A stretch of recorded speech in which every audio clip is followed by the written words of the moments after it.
बीच बड़ी खबर, नीट परीक्षा 2026 रद्द कर दी गई है क्योंकि इसके सैंपल पेपर्स थे, उसमें कहा जा रहा था कि वही सवाल आए जो एक्चुअल पेपर में छात्रों को मिले। पेपर लीक के बाद इस परीक्षा को पूर्ण तौर पर रद्द कर दिया गया है। नीट के मामले में सरकार अत्यंत गंभीर है। बीच बड़ी खबर, नीट परीक्षा 2026 रद्द कर। तो नमस्कार, मैं उमेश गौतम, समग्र प्रदेश समाचार से बात करते हैं बच्चों के भविष्य और राष्ट्र निर्माण की।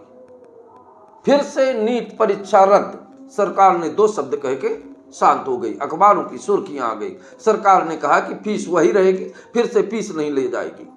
कितनी शर्मनाक बात है। और ये इतनी शर्मनाक बात है जितना कहा जाए उससे कम है। सरकार 2014 से आई और 2026 चल रहा है, 12 साल हो गए और सरकार के 25 पेपर लीक हो गए, या यूं कहें कि जो भी पेपर निकलता है वो लीक हो जाता है। और उन बच्चों को जो रात रात जाग कर और परीक्षाओं की तैयारी करते हैं, फिर पेपर लीक हो जाता है और परीक्षा रद्द की जाती है। ऐसा है जिन उन बच्चों को सोते हुए उनके गर्दन पर कुल्हाड़ी मारी गई। पर यह तो विश्वगुरु सरकार है, ये कोई विश्वगुरु की सरकार नहीं, ये घंटा सरकार है। बच्चों पर करती है कुठाराघात और शर्म नहीं आती, या यूं कहें कि ये बेशर्म सरकार है।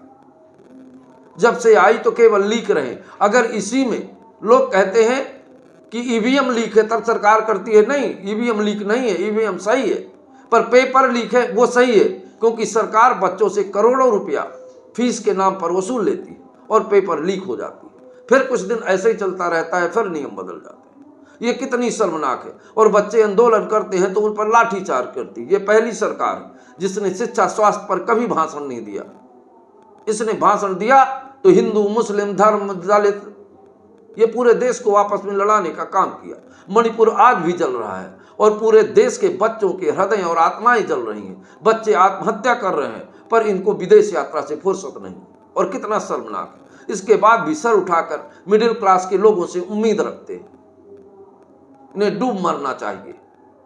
और इस सत्ता के सिंहासन पर बैठे लोग एक बात और बता दें, 1947 में भारत आज़ाद हुआ और जब देश आज़ाद हुआ तब गांव गांव में स्कूल नहीं थी। पर उस समय के नेताओं को देखिए, आपको ढूंढना पड़ेगा चिराग लेके कि कोई नेता अनपढ़, मूर्ख और गंवार रहा हो। पर आज भारत अमृत काल पे जी रहा है। 21वीं सदी का भारत है। गांव गांव में स्कूल हैं, गांव गांव में शिक्षा अभियान चलता है, सीएम राइस खुलते हैं, संदीपनी विद्यालय खुलते हैं, केंद्रीय विद्यालय खुलते हैं। पर जो हमारे नेता हैं उनको ढूंढना पड़ेगा कि क्या इनमें कोई पढ़ा लिखा नेता है। कितनी शर्मनाक बात है। ये नीट परीक्षा रद्द नहीं हुई, बच्चों के भविष्य पर पत्थर डाले गए और ये कितना शर्मनाक है। और जो कहते हैं कि भारत विश्व गुरु बनेगा, ये चटकार, कुकुरमुत्ते पत्रकार, जिनको खुद भी पत्रकारिता की परिभाषा नहीं पता है, ये लोग विश्वगुरु की घंटा विश्वगुरु बनाएंगे। एक पेपर तो ठीक से करवा नहीं पाए, 12 सालों में 25 पेपर लीक हो गए और वो कहते हैं विश्वगुरु बनेगा। अरे विश्वगुरु नहीं बनेगा, ये एक बरेदी बनेगा, लाठी लेके गोरू ताकेगा। गोरू भी ठीक से नहीं ताक पाते। गौ हत्या आज तक बंद नहीं हो पाई। ये जिस मुद्दे को ले, ये इन्होंने जो नाम लिया वो खत्म। मंगलसूत्र का नाम लिया, मंगलसूत्र खत्म। या यूं कहें कि ये सरकार एक ऐसी सरकार है जिस विषय की चर्चा करती है उसको जड़मूल से नष्ट हो जाती है।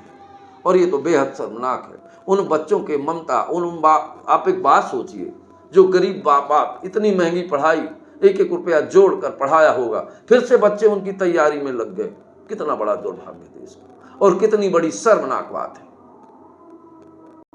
हमें तो शर्म आती है कि ये सरकारें उन्हें 2047 की बात करती हैं और एक साल में एक भी पेपर सही नहीं दिलवा पाती, सब पेपर लीक हो जाते हैं। क्या इससे भी शर्मनाक कुछ हो सकता है, पूछता है समग्र प्रदेश।